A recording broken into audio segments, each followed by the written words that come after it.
Siapa sangka wanita-wanita ini ternyata pemicu hancurnya rumah tangga. Demi melampiaskan hasratnya, mereka rela membayar orang untuk menghabisi nyawa sang suami. Berbagai cara dilakukan. Sandiwara pembunuhan pun dimainkan.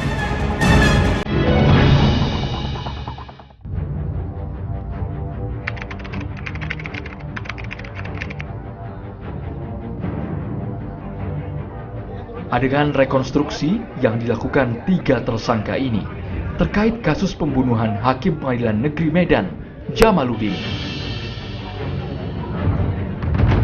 Ia dihabisi oleh 2 eksekutor, masing-masing Jeffrey Pratama dan Reza Fahlevi. Keduanya orang suruhan Zuraida Hanum yang tak lain istri Jamaluddin. Dalam rekonstruksi ini, terlihat jelas bagaimana Jeffrey dan Reza mengeksekusi Jamaluddin di dalam kamar rumahnya, Komplek Royal Monaco, Kecamatan Medan, Johor. Saat itu, Jeffrey dan Reza membekap mulut dan hidung Jamaluddin yang sedang berbaring di tempat tidur. Usai mengeksekusi Jamaluddin, ketiga tersangka sempat berselisih paham untuk menentukan pembuangan jasad korban. Bahkan sebelum dibuang, Zuraida Hanum yang merupakan otak pelaku sempat tidur selama 3 jam di samping jasad suaminya. Rekonstruksi untuk membantu Bapak Jaksa Penuntut Umum dalam menyusun dakwaan atau tuntutan, mulai dari perencanaan sampai dengan eksekusi, sehingga unsur yang dituduhkan oleh penyidik 340 pembunuhan berencana nanti bisa secara konstruktif didakwakan oleh Bapak Jaksa Penuntut Umum. Proses pembunuhan terhadap Hakim Pengadilan Negeri Medan, Jamaluddin, terjadi mulai Kamis 28 November hingga Jumat 29 November 2019.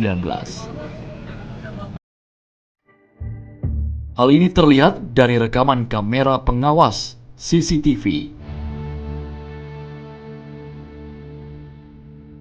Dari CCTV yang terletak di 8 titik ini, terlihat 2 tersangka masuk ke dalam rumah korban pada Kamis malam, sekitar pukul 20 waktu Indonesia Barat, bersamaan dengan korban yang baru pulang bekerja. Setengah jam kemudian, korban beristirahat di dalam kamarnya. Kemudian Jumat, sekitar pukul 1 dini hari, Jeffrey Pratama dan Reza Fahlevi mengeksekusi korban. Selanjutnya, pukul 4 pagi, mobil yang diduga kuat membawa jasad Jamaluddin pun keluar dari dalam rumah.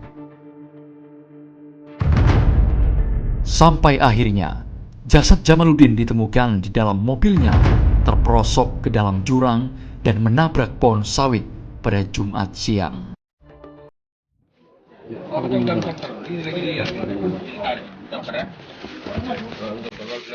Inilah detik-detik saat warga mengevakuasi jasad Jamaluddin, Hakim Pengadilan Negeri Medan, Sumatera Utara, yang ditemukan tewas di dalam mobilnya.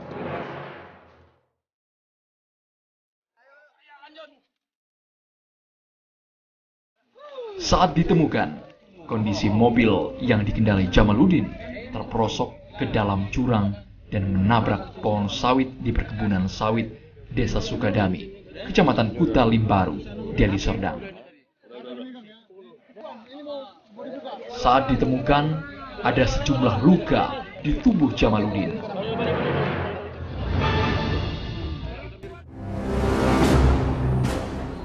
Misteri kematian Jamaluddin akhirnya terungkap.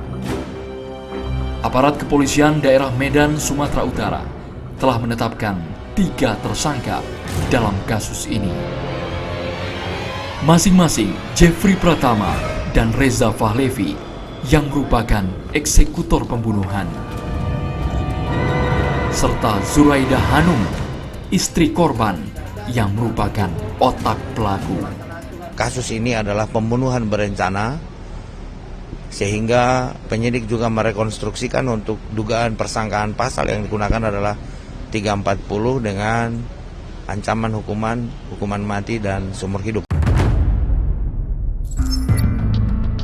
Berdasarkan keterangan polisi, Jeffrey dan Reza dijanjikan uang 100 juta rupiah dan akan diberangkatkan umroh oleh Zuraida jika berhasil menghabisi nyawa suaminya, Jamaluddin.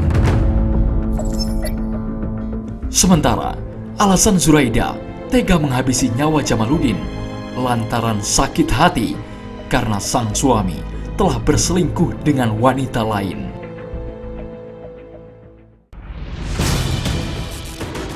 Peristiwa nyaris serupa juga sempat terjadi di Jakarta Selatan,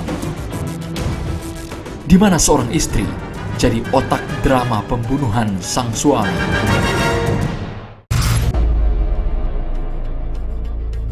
Akhir Agustus 2019 lalu, warga desa Cidahu, Kabupaten Sukabumi, Jawa Barat gempar. Sejumlah media massa memberitakan soal kasus pembunuhan sadis yang menimpa seorang lelaki paruh baya dan anaknya.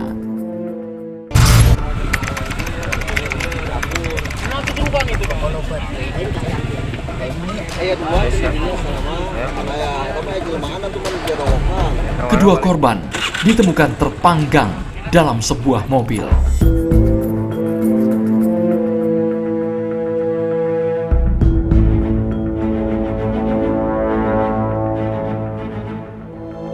Aparat kepolisian Resort Kabupaten Sukabumi yang datang ke lokasi langsung melakukan olah tempat kejadian. Hasil dari olah TKP, kita menemukan tanda nomor kendaraan di kendaraan yang terbakar tersebut. Kemudian dengan identitas yang ada, temuan yang TKP, kita menelusuri nomor polisi kendaraan dengan identitas. Kemudian kita mengetahui bahwa identitas kendaraan tersebut atas nama AK yang beralamat di Lebak Bulus. Identitas korban pun akhirnya diketahui. Ia adalah Edi Chandra Purnama alias Pupung dan anaknya M. Adi Pradana.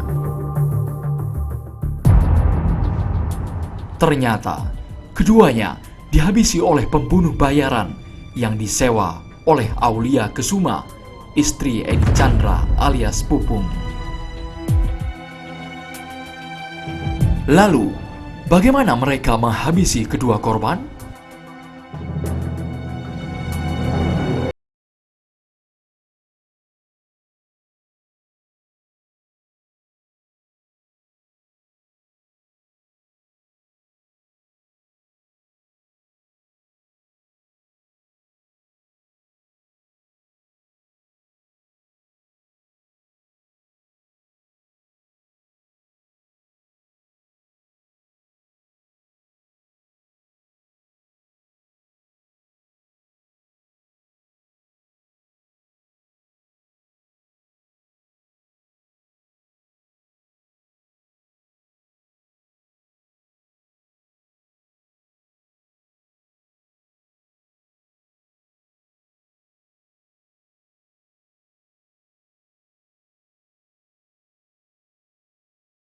Dari lokasi penangkapan Kusmawanto, polisi juga meringkus Nur Sahid Sugeng yang juga ikut mengeksekusi Pupung dan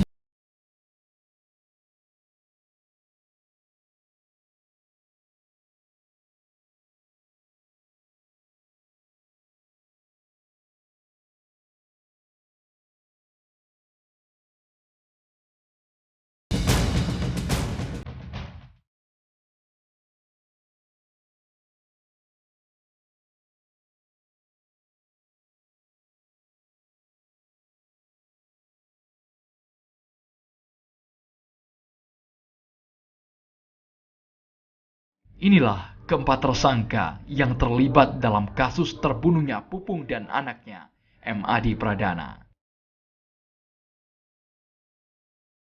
Mereka adalah Aulia Kusuma, istri Pupung, yang juga jadi otak pelaku sekaligus eksekutor. Selain itu, ada nama Giovanni Kelvin, anak kandung Aulia Kusuma, yang ikut membantu proses pembunuhan ini. Ada juga dua nama lain, yaitu Kusmawanto Agus dan Muhammad Nur Syahid yang merupakan pembunuh bayaran. Keduanya dijanjikan upah sebesar 500 juta rupiah. Motif pembunuhan ini ternyata berlatar belakang utang piutang.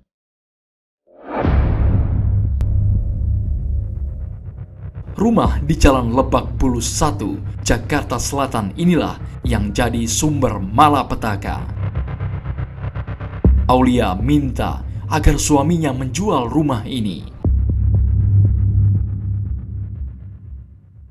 Namun Edi Chandra alias Pupung dan anaknya tak bersedia.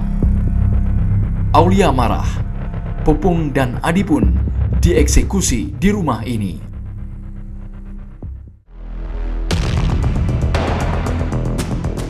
Dan inilah pengakuan Aulia Kusuma, istri sekaligus otak pembunuhan suami dan anak tirinya.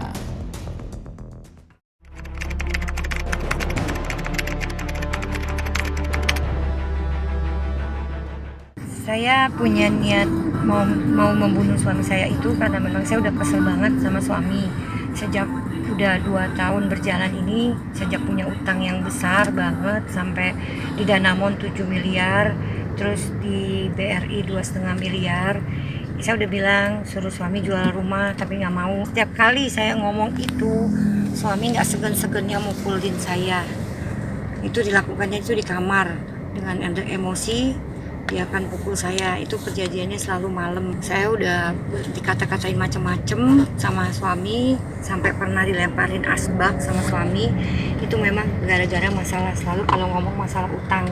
Dia ngerasa itu semua uang saya pakai, bukannya untuk buat uangnya itu saya hambur-hamburin. Dia malah pernah ngomong, dia bilang katanya uang itu saya pakai buat beli apartemen Kelvin lah, buat mobil Kelvin lah. Padahal apartemen Kelvin juga sewa, mobil juga kredit, bukannya dibeli. Saya sumpah demi Allah, saya nggak pernah beli apapun kebutuhan yang menghambur-hamburkan uang. Uang yang dipakai itu padahal benar-benar itu untuk bayarin setiap bulan angsuran, sisanya itu. Karena memang setiap bulan 200 juta, itu nggak mungkin bisa dapat dari hasil saya gestun. Walaupun dicari bagaimanapun nggak akan dapat. Tapi suami saya itu tidak pernah mau tahu.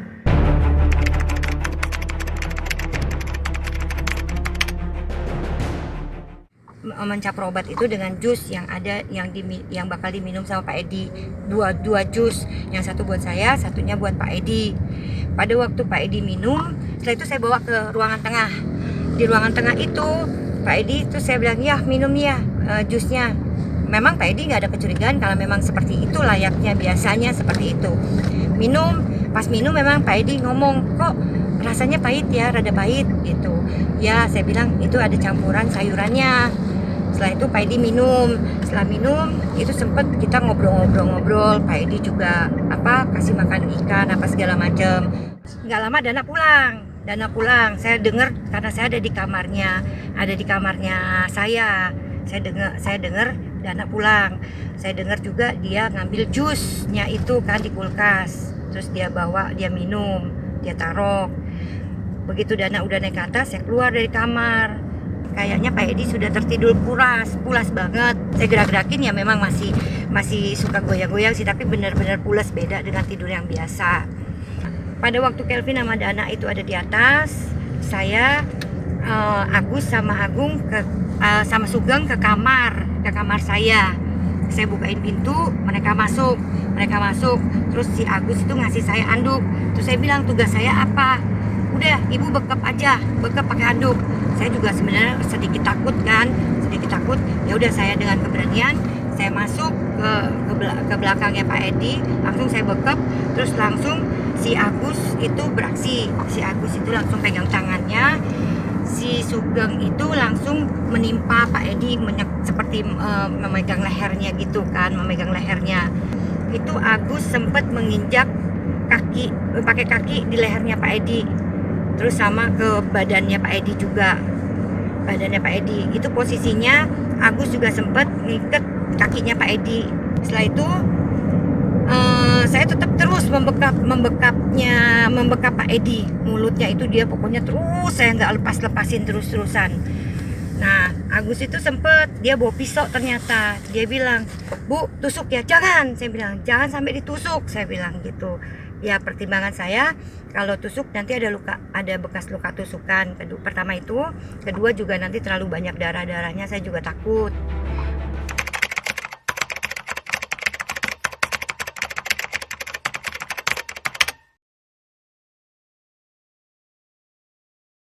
Saya beli bensin, saya beli 1 botol, saya belum saya kasih ke Kelvin, ya kan. Setelah itu sampai di sana saya sempat pas putar balik, itu kan sempat ada momennya putar balik, saya kasih buka jendela, saya kasih ke Kelvin. Setelah itu Kelvin di dalam mobil tuh saya lihat posisinya, kalau mobil yang dibakar itu posisinya udah mulai ke jurang, kalau saya di sampingnya, samping persis tidak, tapi rada maju ke depan. Nah, terus Kelvin itu menyiram bensinnya, begitu dinyalain sama dia, dilempar, malah terus meledak. Nah, Kelvin kena ledakan, mobilnya Kelvin juga sempat kena ledakan sedikit. Ya udah, setelah itu si Kelvinnya terbakar, masuk ke dalam mobil. Setelah itu saya ngebut, saya jalan ke RSPP. Jasad kedua korban akhirnya ditemukan terbakar bersama mobilnya di Desa Cidahu, Kabupaten Sukabumi, Jawa Barat.